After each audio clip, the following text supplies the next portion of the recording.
Hey Peppermint Patty group. So we're back for another lesson and I'm so excited for what we're going to do this week because we are going to work on one of my favorite things to do, which is retelling.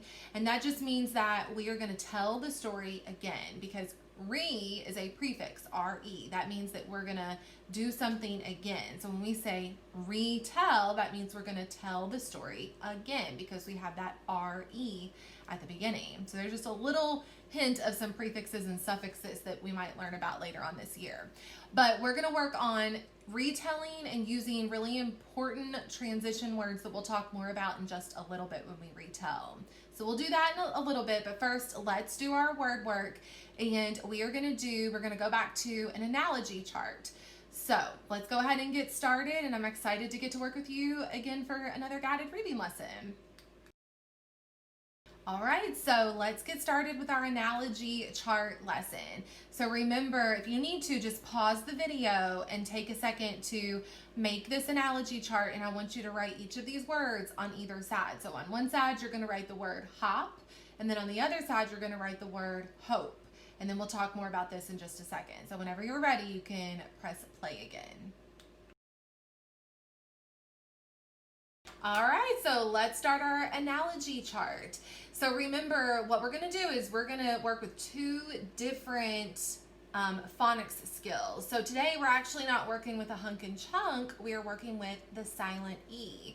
So you may already know this, so if you do, it's okay. It's always good to remind ourselves. But remember, anytime that we don't have a silent E on the end, so anytime you have a consonant, which is any letter other than a vowel. So A, E, I, O, and U are all vowels, and every other letter is a consonant. So anytime you have a consonant, and then a vowel, and then a consonant, that vowel in the middle is going to be the short vowel sound. So like in this word, we would say ah, that short vowel sound.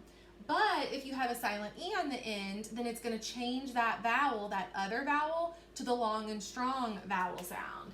So if I was reading this word, then that silent E on the end would change that O from ah to O. So we would change it to the long and strong O sound.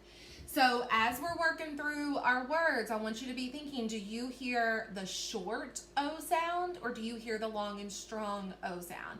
We are going to work with that vowel, that O vowel. So be thinking, is it the short O sound, ah, or the long and strong O sound, okay? Before we get started, let's do our phonics dance, just that O, to remind ourselves what that short O sound is and that long and strong O sound is, okay? You ready? So we go, ah, ah, ah, ah, ah, ah, ah is opera, opera, ah, ah, ah is O. Put your hands in the air, opera. Good job. So remember, short O is what?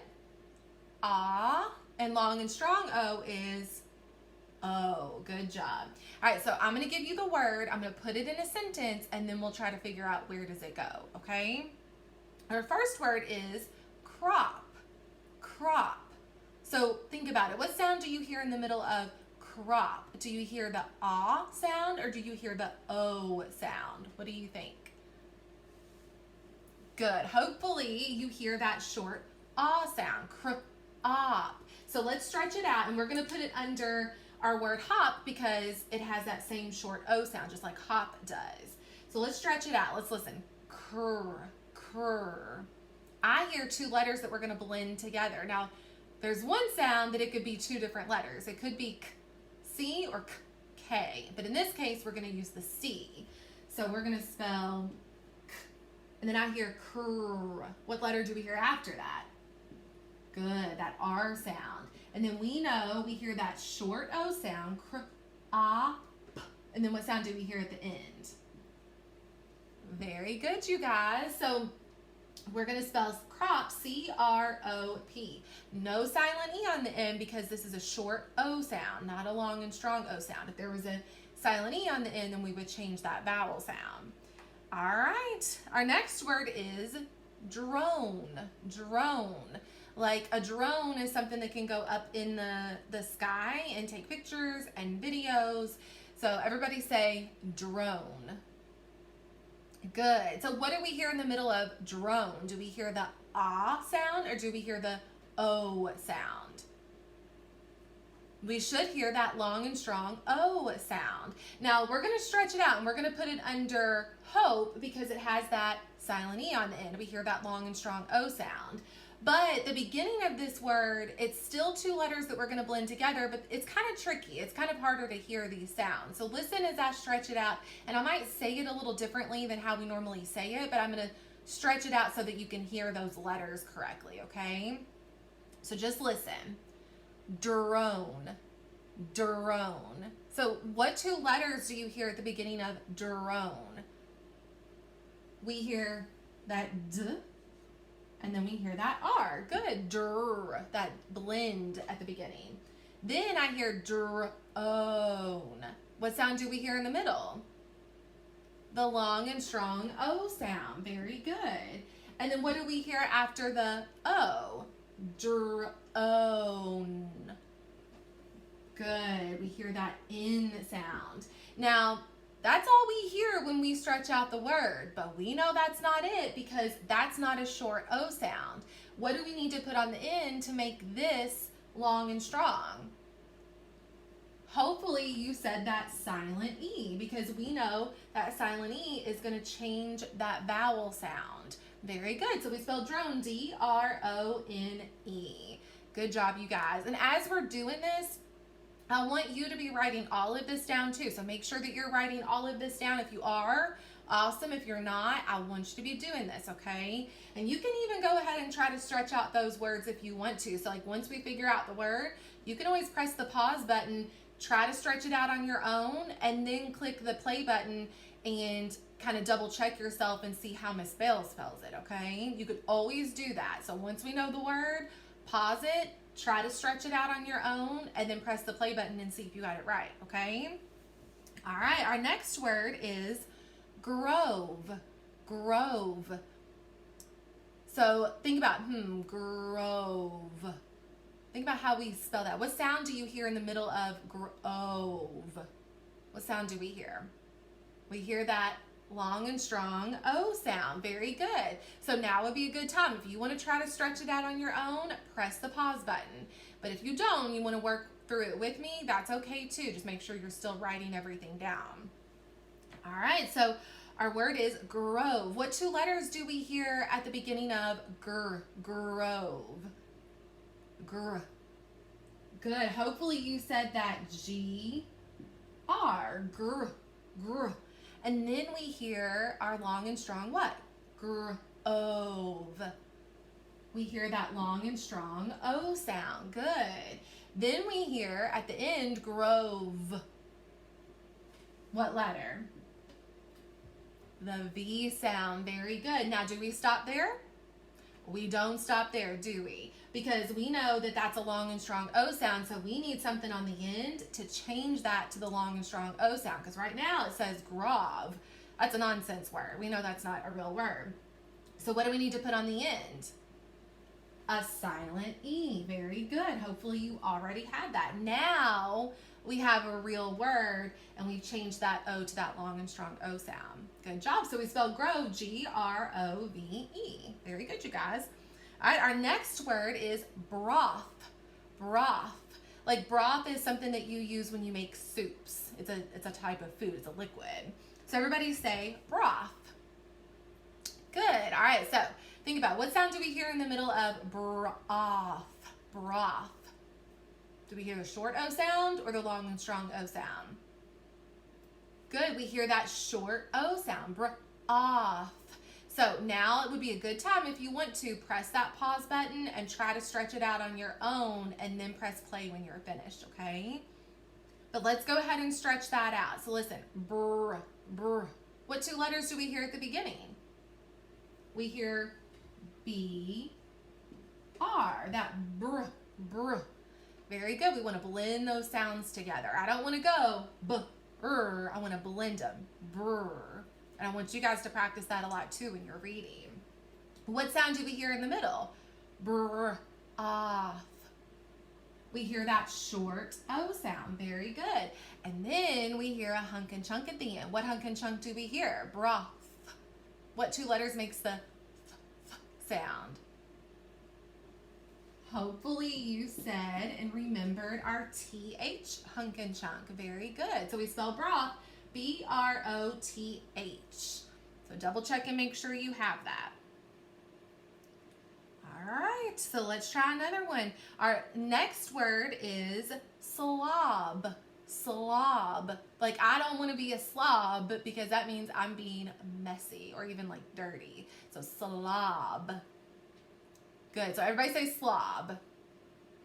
Good. All right, so let's stretch that word out. Now remember, you can press the pause button, stretch it out on your own if you want to, and then press play. But let's stretch it out. Slob. Slob. What sound do we hear in the middle? We hear that short O sound. Good. So am I going to write it over here? No, because that's the long and strong O sound. I'm going to put it under hop because it makes that ah sound just like in hop. Slob, op. It makes that same sound. So let's stretch it out. What two letters do we hear at the beginning that we want to blend together? Slob. Good. We hear that S and that L. Sool. So we don't want to say sool. We don't want to separate the sounds. We want to blend them. Sool. Good. And then what sound do we hear in the middle? Slob. We hear that short O sound. Very good. And then we hear what sound at the end? Slob. Good. That B sound. So we spell slob, S-L-O-B. Something we don't want to be, but it's good to know how to spell it. All right. Our last word is phone. Phone. So think about it. What do we hear in the middle of the word phone? Like, I like to talk on the phone, which is true, by the way. All right, let's see if we can figure that out. What sound do you hear in the middle of phone? Good. We hear that long and strong O sound just like we do in the word hope. So if we hear that long and strong O sound, what do you think is going to go on the end of our word? A silent E. Yeah, because we got to change that O to the long and strong O sound, and that's how we do it. Now, the first part of our word is a little tricky. When you stretch it out, it's going to sound like what letter? It's going to sound like the F, right? And we've not gone over this hunk and chunk yet, so it's okay if you stretch out the word phone on your own and you put an F. I'm okay with that because we have not talked about this hunk and chunk yet. But the hunk and chunk that actually makes that sound like in phone, and you may already know this, and that's okay if you do. That's great if you do. But if you don't, and it's okay if you do, we're going to go back over it, is that PH hunk and chunk. So it goes like this. I'll give you a little preview to that hunk and chunk. You ready? It goes, when you see PH, you don't say PH, you say F. When you see PH, you don't say PH, you say F. So you guys got to see that first. So we'll learn that one later on in the year, but we'll go ahead and talk about it now too. So we hear that hunk and chunk, and then what do we hear in the middle of own? We hear that long and strong O sound. Good. Then what do we hear towards the end? Own, that ending sound. That N. Good. Now, if I left it like this, is that a real word? No, that's a nonsense word. We've got to make it a real word by changing that O, that ah, because right now it says on. But what do we put on the end to change it to own? The silent E. Very good. Now it's that long and strong O sound that we hear in that word. So we spell phone, P-H-O-N-E. Good job, you guys. You all did so awesome. Remember, whenever we have a silent E on the end, what is it going to change that other vowel to? Today it was O, but it could be A, E, I, or U too. So whatever that other vowel sound is, what's it going to change it to? The long and strong vowel sound. Very good. If it doesn't have the silent E on it, then it's just going to be that short vowel sound. So that's the most important thing that I want you to remember from doing our word work lesson today, okay? All right, well, we are going to take a break because you guys worked super duper hard, and then we'll read a book after that. We'll talk about it, okay?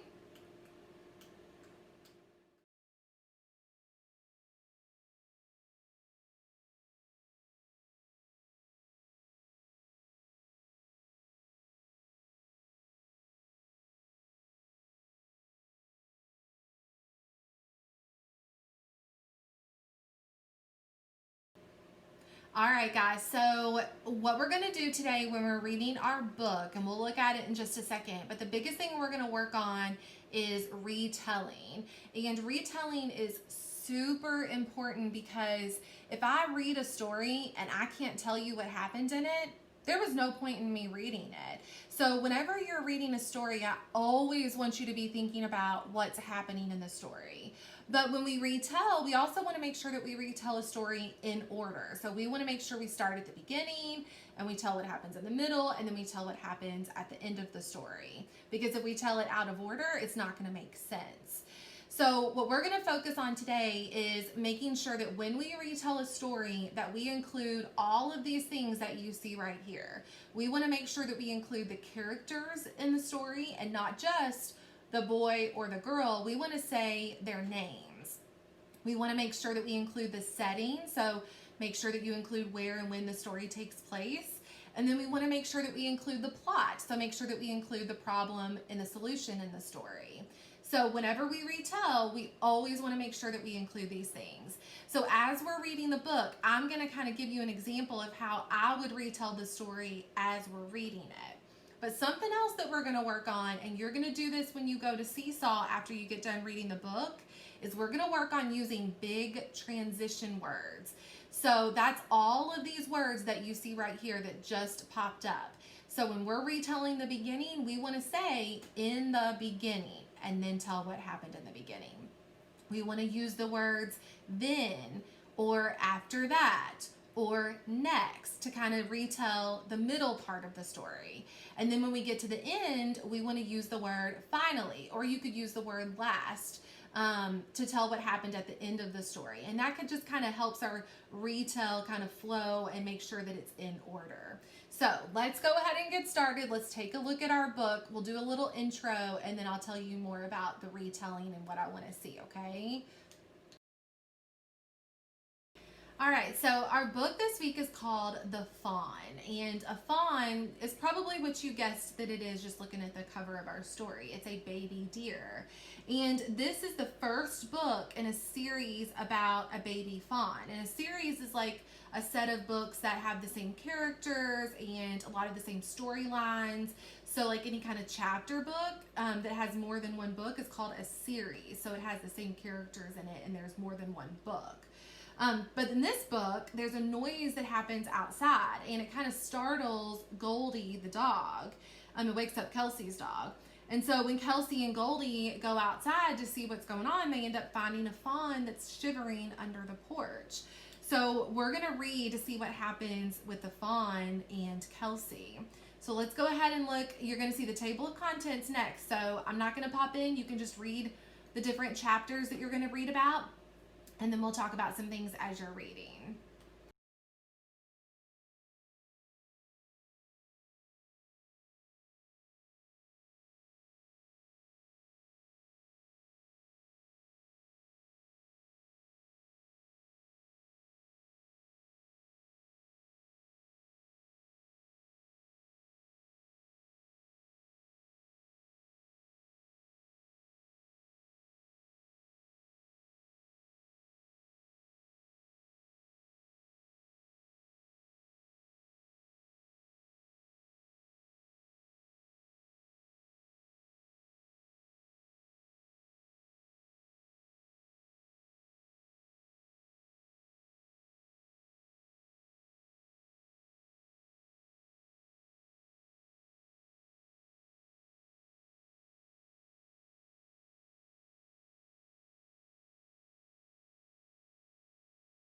All right, so we have talked a lot about reading with expression because we know that it makes it more interesting for us as we're reading it.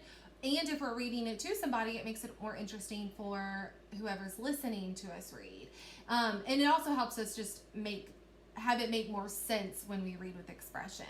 So anytime that we hear a character saying something that's inside of those quotation marks, then we want to make our voice sound like we think the character would sound. And we don't want to read like a robot, right? We want it to sound interesting and just kind of how we would say it normally. Like I want to read it just like I would say it. So I'm going to kind of show you how I would read these two pages, pages 4 and 5. to read with that really good expression, just so you can kind of hear what I'm expecting you guys to do when you're reading on your own, okay? So all you have to do is just listen, and I want you to see, after I get done, I want you to see if you can read these 2 pages kind of like I did. Maybe you feel like it would be a little different, and that's okay, but I want you to try to read with expression like I did, okay? All right, so just listen. Kelsey opened the door, and Goldie ran out barking. Goldie ran across the porch and down the stairs. "What is it, Goldie?" asked Kelsey. She went down the stairs and looked under the porch. "What's that?" Kelsey saw a little face with big soft ears under the porch. "A fawn," said Kelsey. "It's a baby fawn." The summer night had been cold. Kelsey and Goldie could see that the little fawn was shivering. "Oh, you poor thing," said Kelsey. "Stay here, Goldie. I'm going to get Dad." So do you see how I kind of changed my voice to not only sound like I thought Kelsey would sound, but also when I asked a question, I made my voice go up. And when there was an exclamation point, I made my voice sound excited or even maybe worried that I had found this baby fawn that was shivering. So now I want you to pause the video, and I want you to go back and try reading these 2 pages again and see if you can read it with a little bit more expression, kind of like I did, okay?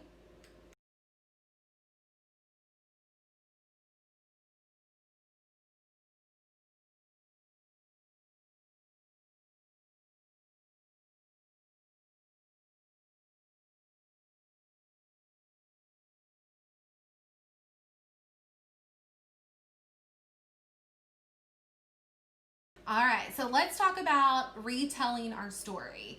So if you remember, we talked about we want to use those big transition words. So when I talk about what happened in the beginning of the story, I want to use those transition words in the beginning.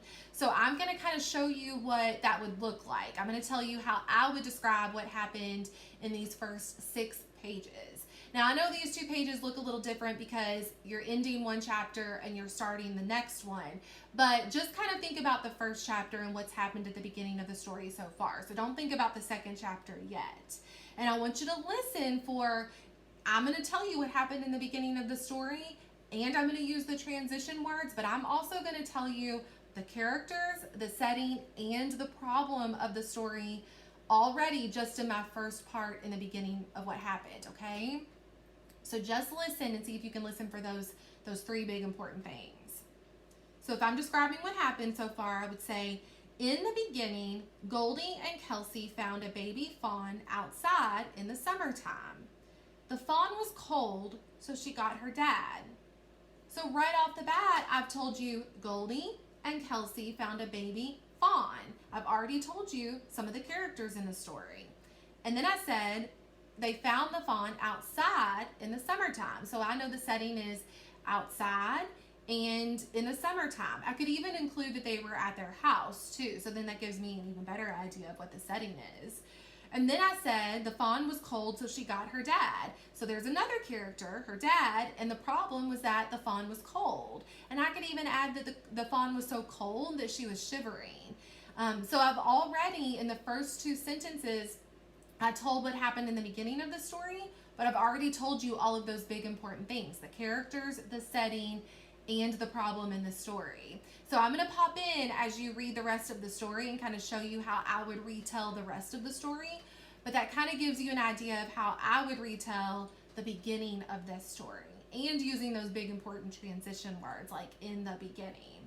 So that's what you're going to do when you go back to Seesaw after you finish our book. So kind of be listening for how can you retell the story and include all of those important things.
All right, so let's talk more about our retelling. So at the beginning, we told what happened and I used those transition words, but now I want to tell what has happened since then, okay? So I'm going to use that big transition word then to kind of get me started. So just listen how I would retell what's happened since the beginning of the story. Then, so my transition word, then Kelsey and her dad carried the fawn into the house. The vet came and said the fawn was sick. Kelsey wanted to keep the fawn, but the vet and dad said no. So now I'm kind of telling what's happened in the middle part of our story. And I've even introduced the new character, the vet. So now we know that the vet is in our story. And I kind of told a little bit more about the problem. So not only was the fawn shivering and cold, but now Kelsey wants to keep the fawn, and the vet and dad are saying, no, that's not a good idea. So let's keep reading and keep practicing retelling what we've read so far.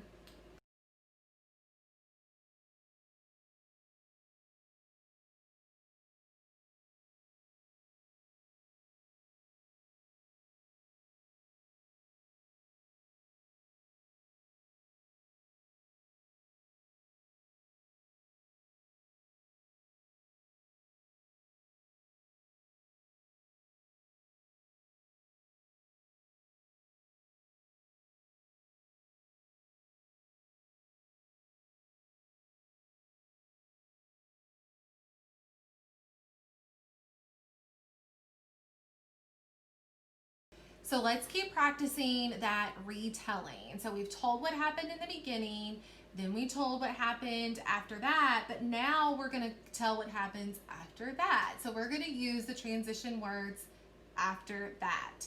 So let's talk about what's happened since the last time that we kind of talked about retelling. So I'm going to give you an example of what I would say when I'm retelling what's happened in the book in the middle part of our story. And then you can just listen, and I want you to really pay close attention, because in just a minute you're going to go to Seesaw and you're going to actually practice exactly what I've done. You're going to practice retelling our story using those transition words.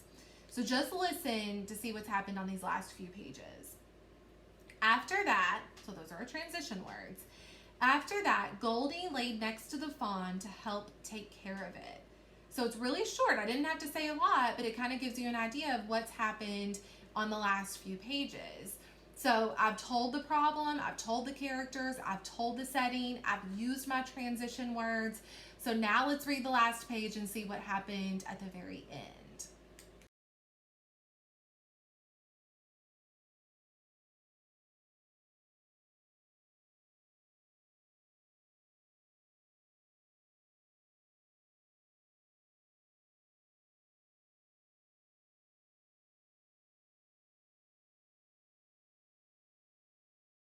All right, guys, so let's wrap up our retelling with this very last page. So I want you to just listen how I would retell what happens at the very end. And I'm going to make sure to use my transition word finally, and I'm going to make sure to include the solution. So how did they solve the problem? So just listen. Finally, the fawn drank from the bottle, and they knew that the fawn would be okay. So that's it. That's all I have to say to kind of wrap it up. And I used my transition word finally. And I told the solution because they knew that as long as they took care of the fawn before it got released, that it would be okay. So I want you to be thinking about how can you retell our story? And I gave you really good examples as you all read today. And I know that this lesson went a little bit longer than we normally do, but you guys worked so hard, and I'm so proud of you. And it's really important for us to retell our stories. So that's why we're spending so much time on this. So when you go to Seesaw, I'm going to be looking for a couple of things. I'm going to be looking for, are you using the transition words like I did? And I'll list them on the Seesaw activity so you don't forget what they are. And then I'm also going to be looking to see, in your retell, did you include the characters' names, the setting, and the plot? So did you include the problem and solution in the story? So I can't wait to see what you guys tell me with your retelling, and I will look at that. I'll look at that when you guys get done. So very good job, you guys, on your guided reading lesson this week.